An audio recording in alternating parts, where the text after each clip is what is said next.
नमस्ते छात्रों, मैं प्राध्यापिका डॉक्टर मीनल प्रमोद बर्वे, नासिक शिक्षण प्रसारक मंडल नासिक के कई बिंदु रामराव देशमुख कला एवं वाणिज्य महिला महाविद्यालय नासिक रोड में हिंदी विषय का अध्यापन करती हूँ। छात्रों, आज हम अल्पना मिश्र की छावनी में बेघर भाग 1 इस कहानी का अध्ययन करने वाले हैं। ये कहानी बड़ी होने के कारण मैंने इसको 3 भागों में बांटा है। आज हम भाग 1 का अध्ययन करने वाले हैं। सबसे पहले हम अल्पना मिश्र का परिचय देखते हैं। अल्पना मिश्र हिंदी कथा साहित्यकार हैं। उनकी पहली कहानी ये अहिल्या हंस पत्रिका के अक्टूबर 1996 अंक में प्रकाशित हुई थी। उन्हें हिंदी का अनकन्वेंशनल राइटर माना जाता है। उनकी प्रसिद्ध कहानियों में उपस्थिति, मुक्ति, प्रसंग, मिड डे मील, कथा के गैर जरूरी प्रदेश में, बेदखल, इस जहां में हम, सही में, सुर खाप के पंख, गैर हाजिरी में हाजिर आदि है। उनकी लिखी छावनी में बेघर कहानी हिंदी कथा जगत में सैन्य जीवन पर यह लिखी हुई कहानी है जो सैनिक जीवन का परिचय कराती है। उनके जो कहानी संग्रह है भीतर का वक्त, छावनी में बेघर, कब्र में कैद और जंजीरें भी, सही में सुरखाब के पंख के साथ ही उपन्यास अनियारे तलछट में चमका भी प्रसिद्ध साहित्य है। उनकी कहानियों का अनेक भारतीय और विदेशी भाषाओं में अनुवाद हो चुका है। उन्हें अनेक सम्मानों से भी सम्मानित किया गया है। अल्पना मिश्र जी का जन्म ऐसे परिवार में हुआ था जहां किताबें चारों तरफ थी।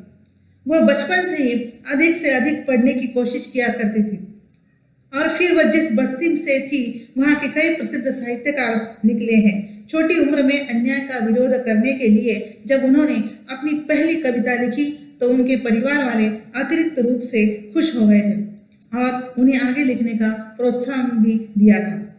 पर लेखिका के लिए कठिनाई यह हुई कि उनकी इस गंभीर कविता को लोग मनोरंजन के रूप में देख रहे थे। फिर इसी से चालू हुआ उनका समाज की कुरूप स्थिति का चित्र और खंडन मंडन करना। लेखिका को लगता था कि जो लोग खुद नहीं बोल सकते हैं उनके बदले में वह अपने पात्रों के माध्यम से जन जागरण बढ़ा सकती है। फिर पति के फौज में होने के बावजूद भी लेखिका खुद नौकरी कर अपना परिवार चलाती थी। फौज की कई सुविधाएं को उन्होंने छोड़ा भी था। उन्हें अनेक सम्मानों से नवाजा गया है। शैलेश मर्यानी स्मृति सम्मान, परिवेश सम्मान, रचनाकार सम्मान, शक्ति सम्मान, प्रेमचंद स्मृति कथा सम्मान, वनमाली कथा सम्मान आदि अनेक सम्मानों से उसे नवाजा गया। इस प्रकार की वह लेखिका रही है अल्पना मिश्र जी। और इस कहानी में एक सैनिक का चित्रण किया गया है कि किस प्रकार उनका व्यवहार होता है, उनको कैसे जीना पड़ता है, इसका चित्रण इस कहानी के माध्यम से किया है। यह कहानी अल्पना की रचनाशीलता के प्रति आश्वस्ति की एक बुलंद इमारत की पुख्ता उठान ही नहीं निर्मित करती है, बल्कि पाठकों के मन में अपेक्षा और उम्मीद की तरह चौतरफा खिड़कियों की भी आशा वो बोता है, जो अपने समय की हवा की उन्मुक्त आवाज ही साक्ष्य भर ही नहीं बनेगी, उन्हें खुली सांसों की मोहलत भी प्रदान करेगी। इस प्रकार की यह कहानी रही है छावनी में बेघर और नई लेखिका है अल्पना मिश्र जी। सैन्य जीवन पर आधारित यह कहानी है छात्रों। अब हम देखते हैं कहानी के पात्रों की ओर जाते हैं। कहानी के पात्र हैं लेखिका, नौजवान, बच्चे, लड़की, मिसेज कुमार अर्थात मीनू, 2 बच्चे, पति अर्थात मेजर कुमार, फौजी, सिपाही मिसेज वर्मा, मिसेज रेड्डी, शर्मा, मिश्रा, प्रधानमंत्री, पुलिस, ये सारे नाम उसमें आए हुए हैं कहानी में। अब कहानी की ओर बढ़ेंगे छात्रों। बाहर जो हो रहा होता है वह मानो नींद में हो रहा होता है। जो नींद में हो रहा होता है वो बाहर गुम गया सा लगता है। उस गुम गए को तलाशती रहती मैं यहाँ वहां खटर पटर करती रहती हूँ, यानी कि घर के काम में अपने को उलझाए रखती हूँ। घर के काम देह को उलझा लेते हैं, मन को नहीं उलझा पाते। मन जाने कैसा कैसा होता रहता है। कपड़े धूप में डालने को सोच रही हूँ। अलमारी खोलती हूँ कि पहले उन्हीं के कपड़े दिखते हैं। उनके suit, pant, shirt, tie, belt, पुराने नेम टेप, कुछ स्टार्स, टंगी हुई बेरे, सब में से कुछ उनका सा महक उठता है। मैं वही रुक गई हूँ। जाने के पहले जो इतना हलचल किए हुए थे, सो अब अचानक इतना खाली हो गया है, जैसे जीवन से कुछ बड़ा जरूर निकाल लिया गया हो। नहीं, मैं रुकती नहीं हूँ। मुझे घर के काम निपटाने हैं। बच्चे स्कूल गए हुए हैं, उनके आने के पहले यह काम कर लूँ तो अच्छा। आज धूप भी अच्छी है। बादल और धूप के मामले में इस शहर का कोई भरोसा नहीं। मैं कपड़े उठाए घर के पीछे आ गई हूँ। यहाँ कुछ प्लास्टिक की कुर्सियाँ पड़ी हैं। कुर्सियों पर कुछ मोटे कपड़े और हल्के कपड़े तार पर डाल रही हूँ। मुझे गाड़ी की आवाज सुनाई पड़ रही है। अतीत से निकलकर एक लाल रंग की मारुति कार मेरे ही घर की तरफ आ रही है। गाड़ी नहीं है। मैं भागकर खिड़की पर आ गई हूँ। गाड़ी घर के आगे रुक गई है और ये देखिए, दरवाजा खुला। उसमें से एक खूबसूरत नौजवान उतरा है। लंबा, सलोना, फपती हुई मूछें। उसने सिर पर टोपी पहन रखी है। अमूमन ऐसी टोपी वह कभी नहीं पहनता। कोई टोक सकता है उसे? उसका सिर गंजा है। वह टोपी नहीं उतार रहा, टोपी जैसे उसका शिरस्त्राण है। जानबूझकर पूरा परिचय पढ़ा है छात्रों। इसमें क्या क्या बताया है देखिए छात्रों। लेखिका किसी की याद में डूबी हुई है। यह एक ऐसी स्मृति उसके पास है जो बार बार उसके मन को याद आ रही है। इसलिए वह कहती है, बाहर जो हो रहा होता है वह मानो नींद में हो रहा होता है। ऐसा उसे महसूस हो रहा है। वह नींद में है क्या? नहीं, वह जाग गई है, परंतु उसे ऐसा लग रहा है जो नींद में हो रहा होता है वह बाहर गुम गया सा लगता है। ऐसी अलबेली अवस्था में वह है। वह क्या तलाश रही है? कुछ ढूंढ रही है, कुछ खटर पटर काम करना चाहती है। देखिए, कभी कभी मनुष्य का मन उदास होता है तो मनुष्य को ऐसा लगता है कि हमारा मन कहीं भी नहीं लग रहा है। जब कभी चिंता में डूबे हैं, जब कभी किसी की याद में डूबे हुए हैं छात्रों, तो आपको भी ऐसा लगता है कि आज मन नहीं लग रहा है। जब आप पसंद का गाना सुनते हैं तभी भी आपको ऐसा लगता है कि अरे ये आज गाने के बोल अच्छे नहीं लग रहे हैं।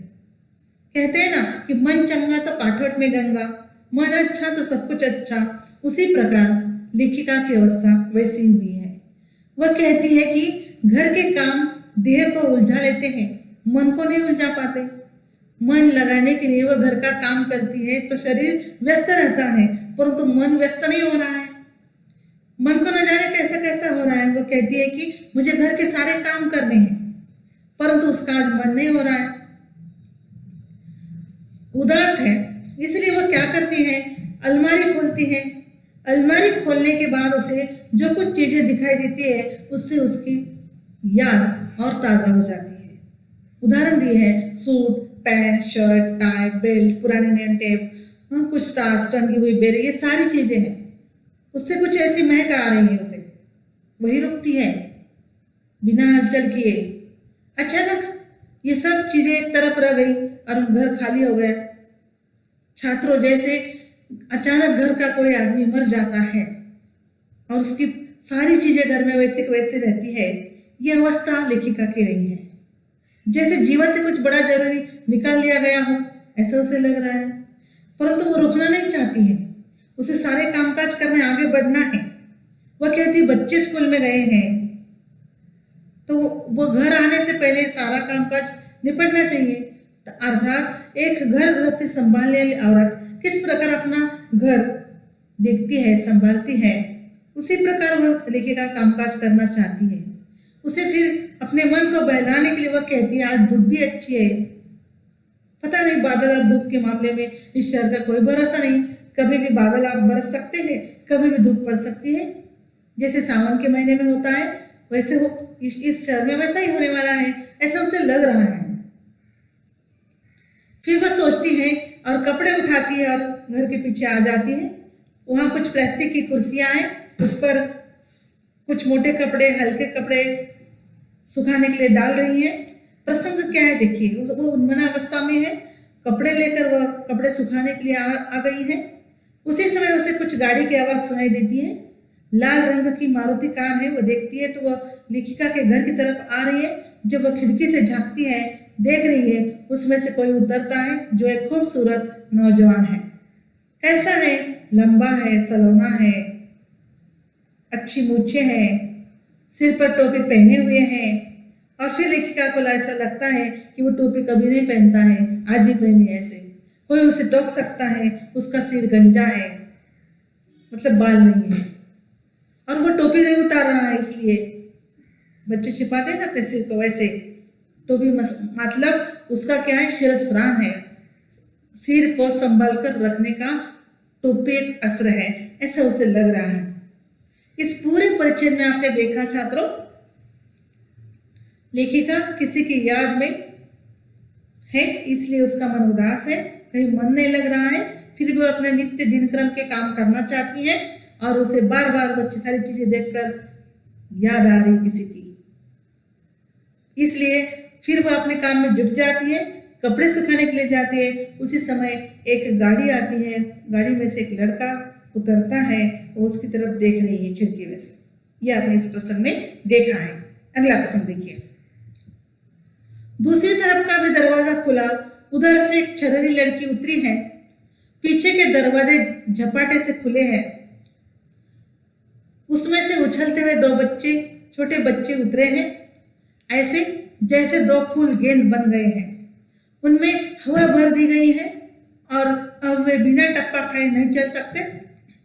छरहरी लड़की ने दौड़कर टप्पा खाती दोनों गेंदों को एक दूसरे से टकरा जाने से बचाया है। छरहरी लड़की मिसेज कुमार है। कुछ पहले तक उन्हें लोग मीनू कह लेते थे, लेकिन अब यहाँ उनके पति जिस पद पर आए हैं वहां से उन्हें सिर्फ और सिर्फ मिसेज कुमार कहा जा सकता है।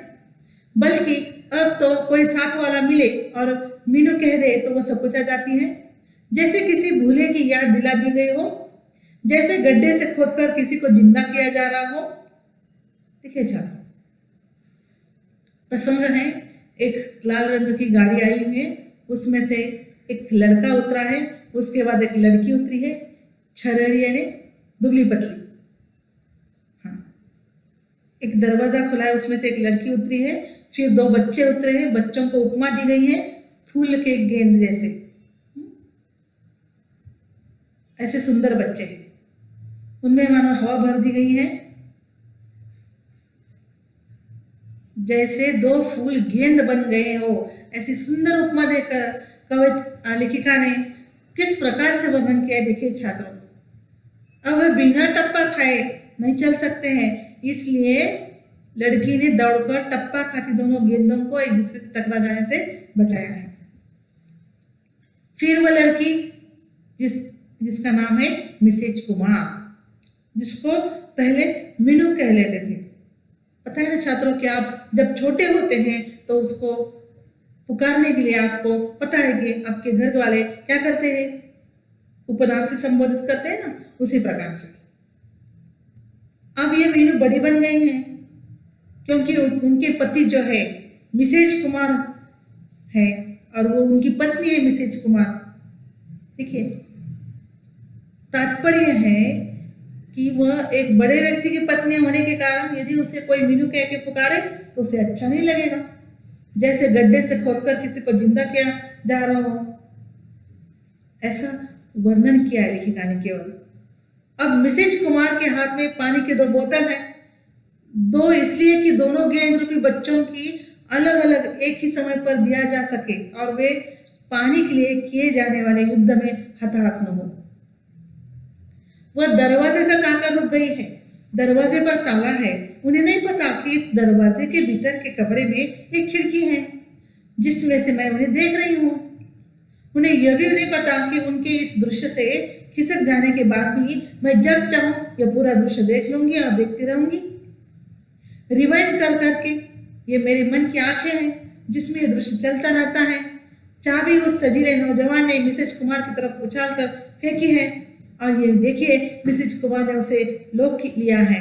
वे थोड़ा सा मुस्कुराई है। नौजवान मन में मुस्कुराया है मिसेज कुमार को मुस्कुराते देखकर। बाहर से वह दुखी दिख रहा है। उसने बच्चों से कहा है, पहले अंदर चलो अब वे कमरे में दाखिल हो गए हैं। छात्रों, प्रसंग यह है, लेखिका कपड़े सुखाने के लिए गई है। वहां से एक खिड़की से वो नीचे झांक रही है और उसका निरीक्षण परीक्षण कितना सुंदर है वो देखिए छात्रों, कि एक कार में से कौन उतरता है और कैसे आ रहे हैं। इतना सुंदर वर्णन अल्पना जी ने यहाँ प्रस्तुत किया है छात्रों, देखिए।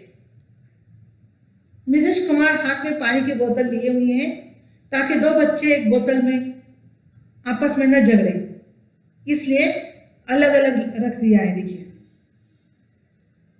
फिर दरवाजे तक आ गई है। दरवाजे पर ताला है, परंतु तो उन्हें नहीं पता कि इस दरवाजे के भीतर एक कमरे में खिड़की है, वहां से लेखिका इन सबको देख रही है और जब चाहे वैसे लेखिका देख सकती है, बार बार रिवाइंड कर सकती है, क्योंकि मन की आंखें है ना। कहते हैं ना, कोई अच्छा प्रसंग हमने एक बार देखा है और उसको हमारे मन के कपाट में बंद करके रखा है, तो हम बार बार उसको मनन पटल को खोलकर देख सकते हैं। उसी प्रकार लेखिका भी देख रही है। फिर लेखिका आगे देख रही है कि दृश्य चलता जा रहा है। चाबी उस सजीले नौजवान ने मिसेस कुमार की तरफ उछाल कर फेंकी है और ये देखिए मिसेस कुमार ने उसे देख लिया है। थोड़ा सा मुस्कुराए दोनों आपस में और बाहर से वो दुखी दिख रहा है। उसने बच्चों से कहा, चलो पहले अंदर चलते हैं। कमरे में पहले दाखिल हो गए। फिर क्या होता है देखिए। लेखिका खिड़की में से झांक रही है और देख रही है। मैं तुम्हें देख पा रही हूँ मिसेज कुमार, तुम्हें यानी अपने आप को, तुम्हारे यानी अपने उतरे चेहरे को देख पा रही हूँ। तुम चाहे लाख मुस्कुरा कर मेजर कुमार की तरफ देखो, पहले जैसे शर्रत इन आंखों में अब नहीं आने वाली। तुम मान क्यों नहीं लेती कि उदास हो तुम, जैसे कि मेजर कुमार? फौज में गंजे नहीं हो सकते कोई कहता है, पर हमारे कुछ रिचुअल्स भी हैं, नौजवान धीरे से कहता है। कौन? कोई बिना पूछे पूछता है? पिताजी। वो बिना कहे कहता है, टोपी लगाए रखना, ऑफिस में बेरे या कैप, दिन निकल जाएंगे, किसी को पता नहीं चलेगा। वो दुखी हो गया है। क्या उसके पिताजी का जाना किसी को पता नहीं चलना चाहिए?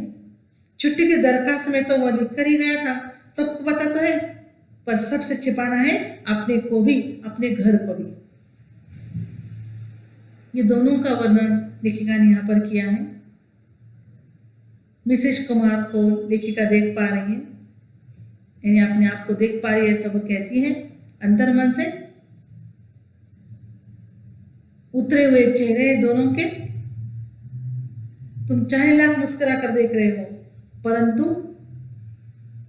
पहले जैसी शरारत इन आंखों में अब नहीं है। तुम मान क्यों नहीं लेती कि उदास हो तुम, जैसे कि मेजर कुमार उदास वैसे। फौज में भर्ती होते हैं, सिर गंजा है,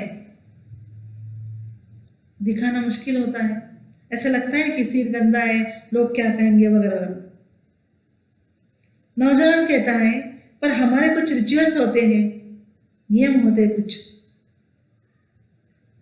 कोई बिना पूछे पूछता है? कौन? प्रश्न किया है पिताजी। वो बिना कहे कहता है, टोपी लगाए रखना, ऑफिस में बेरे या कैप, दिन निकल जाएंगे, किसी को पता नहीं चलेगा। वो दुखी होता है। क्या उसके पिताजी का जाना किसी को पता नहीं चलना चाहिए? अर्थात मिसेस कुमार लड़की है और मेजर कुमार लड़का है। मेजर कुमार जो है वह लड़का है, वह किसका? जिसके पिताजी मरे हुए हैं, और वह ऑफिस में ये दिखाना नहीं चाहता है। क्या चाहता है? लेकिन पत्नी उसे कहती है कि ऑफिस में ऐसा मत दिखाओ, इससे बेहतर है कि टोपी पहनो, गंजा सिर नहीं दिखना चाहिए। ऐसे बेचारा दुखी होता है। ऐसा क्यों करना है? छुट्टी की दरखास्त तो उसके पिताजी गए इसलिए तो ली थी, वो बता रहा है। सबको तो पता है कि छिपाने की क्या बात है, अपने को भी और अपने घर को भी। ऐसी बातचीत मिसेज कुमार और मेजर कुमार दोनों में होती है। फिर देखते हैं। फौज में घर मतलब बीवी बच्चे। पिताजी बीवी बच्चों में शामिल नहीं है, वे गांव में शामिल है। गांव घर से अलग होता है। वे चाहे जिस शहर में है रहे, वह गांव होगा। सबके माता पिता दूर हैं, माने गांव में है। हम गांव जा सकते हैं, गांव को ला नहीं सकते। ला भी दे तो कुछ गिनती के दिनों के लिए, और अगर यही रखने की जिद करे तो गांव बोर होने लगेगा, वापस जाने की जिद करने लगेगा। लोग जानेंगे तो कहेंगे उनके घर गेस्ट आए हैं, या उनके घर से गेस्ट चले गए। उसने कभी सुना भी नहीं कि यहाँ इस छावनी के भीतर रहते हुए किसी घर में उनके साथ रह रहे माता पिता में से कोई चल बसा हो, उनके लिए कफन बांस वगैरह का इंतजाम किया जा रहा हो, कंधा देने के लिए तमाम लोग इंतजार में खड़े हो, पंडित वंडित बुलाने की माता पच्ची हो। छात्रों, आमतौर पर आप देखते हैं कि अपने घर में, मोहल्ले में, गांव में कोई मरा है तो अड़ोस पड़ोस के लोग कैसे इकट्ठा होते हैं, मरने के बाद क्या क्या करना होता है, सब कुछ मालूम होता है, क्योंकि हमेशा सब एक दूसरे के साथ बने रहते हैं, लगे रहते हैं इसलिए। परंतु जो लोग फौज में रहते हैं उनको गांव का वातावरण क्या पता है, या छोटे बच्चे हो समझो, उनको गांव का वातावरण क्या पता होता है, उसी का वर्णन इस अनुच्छेद में किया है। फौज में घर मतलब बीवी बच्चे, बाकी सब क्या पता होता है। पिताजी बीवी बच्चे में शामिल नहीं होते हैं, क्योंकि हमेशा नौकरी करने वाले, फौज में रहने वाले लोग जो होते हैं वह हमेशा कैसे रहते हैं, बीवी बच्चे और बस अपने अपने, माता पिता गांव में रहते हैं। तात्पर्य यह है कि सब एक साथ न रहने के कारण, जैसे हम कहते हैं वसुधैव कुटुंबकम, पूरे धरती को, हम वसुधा को कुटुंब मानते हैं, वैसे ये संयुक्त परिवार है, विभक्त परिवार है, अलग अलग होता है। दादी दादा बीवी बच्चे सब साथ हो तो बात अलग होती है। आमतौर पर एक फौजी लोगों का वैसा नहीं होता। इसलिए उसका उदाहरण यहाँ पर दिया है कि गांव घर से अलग होता है। वे चाहे जिस शहर में रहे वो गांव होगा, परंतु सबके माता पिता दूर है, मैंने गांव में। गांव जा सकते हैं लेकिन गांव को यहाँ नहीं ला सकते। यदि गांव को लेकर यहाँ आ गए तो कितने दिन लोग अपने अपने वापस चले, गेस्ट की तरह आना होता है। वो जो माहौल है फौजी जीवन का, किसी के घर में मेहमान आए और चले गए तो गेस्ट आए गेस्ट चले गए, ये भाषा होती है। छावनी के भीतर रहते हुए किसी के घर में उनके साथ रह रहे माता पिता में से कोई चल बसा हो तभी पता चलेगा। उनके लिए कफन बांस वगैरह जो इंतजाम किया जा रहा हो, कंधा देने के लिए तमाम लोग इंतजार कर रहे, पंडित वंडित बुलाए जाते हैं, ये सब वह कहता है ये सब जानकारी उसको दी जा रही है। घर पर बहुत सारी समस्या उठ खड़ी हुई है, ये वह नहीं कहता। किसी का जाना बहुत कुछ को हिला देता है, जैसे हिला हुआ पानी उसे सब समय पर आने में कुछ वक्त लगता है, यह भी वह नहीं कहता। कहता है जिसका अर्थ कुछ भी हो सकता है, देखते हैं जैसा भी, पहले अंदर तो चलो, मेजर कुमार ने बच्चों से कहा। बच्चों ने सारे प्रश्न उठाए होंगे, इसलिए सारी चर्चा हो रही है। आप सबको पता है कि छोटे बच्चों में बहुत सारी जिज्ञासा होती है, और जब कोई गुजर जाता है तो उसके बारे में बहुत सारे प्रश्न उठते हैं। वही बात यहाँ पर उपस्थित होती है, और इनमें तात्पर्य यहाँ प्रसंग ये है, कोई मर गए हैं, ये वापस आए हुए हैं, और बच्चों के सामने प्रश्न है, मर जाते हैं तो ये सारी चीज़ें इंतजाम कैसे किया जा रहा है, और कैसे लोग इंतज़ार करते हैं, और फिर सारी चीज़ें कैसे इकट्ठा करते हैं, कफन बांस वगैरह इंतजाम किया जाता है। कितनी सारी समस्याएं होती है। और छावनी में घर हो तो गांव मालूम नहीं होता है, दादी दादा मालूम नहीं होते हैं, ये सारी बातें हो रही हैं। मेजर कुमार बच्चों से बातचीत कर रहे हैं, बच्चों को कहते हैं अंदर चलो। उसके बाद देखिए, वह लड़की मीनू फुर्ती से घर को कुछ ठीक कर लेने में जुट गई है। उसे भैया फौजी सिपाही की कमी खल रही है। होता तो पैकिंग के काम में मदद कर देता, पर वह पहले ही चला गया है, क्या पता था कि सब ऐसे इतने अकस्मात होगा, अकस्मात जाना पड़ेगा दोनों ही जगह। पिता के हमेशा के लिए चले जाने पर और कारगिल युद्ध में बुलावाने पर तमाम यूनिट का मुंह ऑर्डर आ गया है। लड़की मीनू किचन से लेकर बेडरूम तक, बच्चों से लेकर पति तक, गांव से लौटे सामान से लेकर कल ले जाने वाले सामान तक फिसल रही है। और मेजर कुमार चुप है। प्रसंग देखिए क्या है। ये लोग घर पे आए हुए हैं। लड़की मीनू मिसेज कुमार जो घर के अंदर ठीक ठाक करने के लिए लगी हुई है। उसे भैया मतलब फौजी सिपाही की कमी कर रही है। जब छावनी में रहते हैं तो बात अलग होती है। साथ देने वाले, सहयोग देने वाले नौकर लोग, सिपाही लोग हुआ करते हैं। और अब यहाँ कुछ नहीं है। सामान पैक करना है तो तुरंत आ जाते हैं। यहाँ कोई नहीं है। वो तो उनका सिपाही था, वो पहले ही चला गया था। तो क्या पता था अकस्मात दोनों जगह दोनों के पिता मर जाएंगे, उनके सिपाही के भी और इनके पति के भी। पिता के हमेशा के लिए चले जाने पर और कारगिल युद्ध में बुलावाने पर तमाम यूनिट का ऑर्डर बन गया था। लड़की मीनू किचन से लेकर बेडरूम तक सब जगह सामान ठीक ठाक कर रही है। मेजर कुमार चुप है। फिर वह कहती, ये लीजिए, इसे पहनाइए जरा। जानबूझकर मिसेज कुमार ने छोटे बेटे की बाह पकड़कर मेजर कुमार के आगे कर दिया है। छोटे कपड़ा का पाउडर और पाउडर का डिब्बा वही रख दिया है। तात्पर्य, मिसेज कुमार ने मेजर कुमार को अपने बच्चे की तैयारी करने के लिए कहा है। जीवन के किसी भी क्षण में आदमी यूं ही कैसे बैठा रह सकता है, उस क्षण से निकलना होता है। हर उस क्षण के पार जाना होता है। बराबर है ना? जब समय ऐसा आता है, मिनट में मनुष्य इधर है तो मिनट में कहाँ है, मनुष्य को भी पता नहीं होता। जीवन यापन करते समय जन्म से लेकर मृत्यु तक मनुष्य को अनेक घटनाओं का सामना करना पड़ता है छात्रों। कि कभी कोई मर जाता है तो उधर जाना पड़ता है, कभी कोई अच्छी घटना होती है तुरंत निकलना पड़ता है, कभी यहाँ तो कभी वहाँ। अक्सर मनुष्य को बदलना ही पड़ता है। आप कहेंगे अभी कैसे जाएंगे, तो ये मुश्किल है। मेजर कुमार ने पाउडर का डिब्बा उठा लिया है और पाउडर लगाकर उछलते फिसलते टप्पा खाते बच्चे को खींच खींच करते हुए कपड़ा पहना रही हैं। फिर देखते आगे क्या हुआ।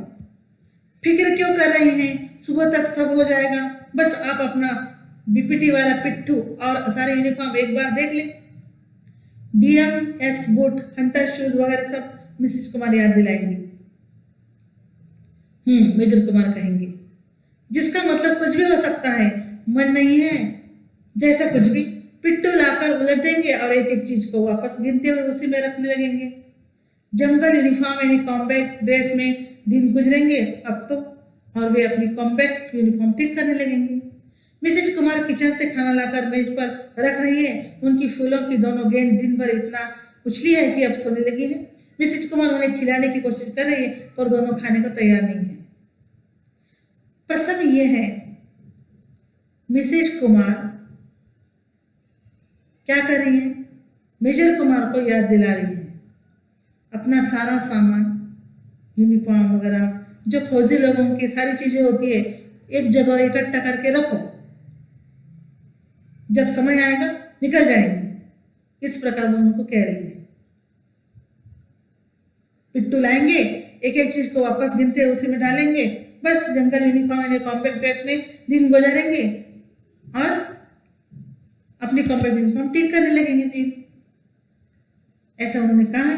फिर मिसेज कुमार किचन से खाना लाकर मेज पर रखती है। उनकी फूलों की दोनों गेंद मतलब दोनों बच्चे सोने लगे हैं, उनको खिलाने लगी है परंतु वो खाने के लिए तैयार नहीं है। फिर वो कहते हैं, तंग मत करो उन्हें, जाने दो। वो कहते हैं, मेजर कुमार कॉमेंट पर नेम टैब लगाते हुए उसे कह रहे हैं, बच्चे खाना नहीं खा रहे, छोड़ दो। पति पत्नी से कह रहे हैं। और फिर देखिए, मिसेज कुमार ने बच्चों को खिलाना छोड़ दिया है। वे सोफे पर सोए हुए छोटे को उठाते हुए कॉम्बैक्ट यूनिफॉर्म पर झुके मेजर कुमार को देखती है। मेजर कुमार उन्हें नहीं दिख रहे हैं। देखते तो उन्हें रोककर खुद बच्चे को उठाने आ जाते। प्रसंग यह है, मिसेज कुमार ने बच्चों को खिलाना छोड़ दिया, सोफे पर बैठी हुई है। फिर वह देख रही है, कॉम्बैक्ट यूनिफॉर्म पर झुके मेजर कुमार को देखती है। मेजर कुमार उन्हें नहीं दिखाई दे रहे तो उसे उन्हें रोक कर खुद बच्चे को उठाने आ जाते, ऐसा उसे लग रहा है। सहायता करने के लिए निश्चित रूप से मेजर कुमार आते, ऐसा उसे लग रहा है। वह उन्हें ढूंढ रही है। फिर देखते हैं, आपके लिए केक बना दूं ले जाने के लिए? मिसेज कुमार वापस किचन में आ गई है। वह ऐसे कहती है, इतनी तेज आवाज में जैसे मेजर कुमार बहुत दूर हो, बहुत दूर, पाकिस्तान बॉर्डर पर, ठीक लाइन ऑफ कंट्रोल पर। वैसे उनसे पूछना है, वैसे बतियाना है। नहीं, उन्होंने उत्तर दिया। मेजर कुमार इतने धीरे से कहते हैं जैसे मिसेज कुमार बहुत पास हो, बिल्कुल उनकी बगल में या उनके कंधे पर झुकी हो। तुम तो बहादुर हो। जाने कब मेजर कुमार आकर उनके पीछे बिल्कुल करीब खड़े हो गए हैं।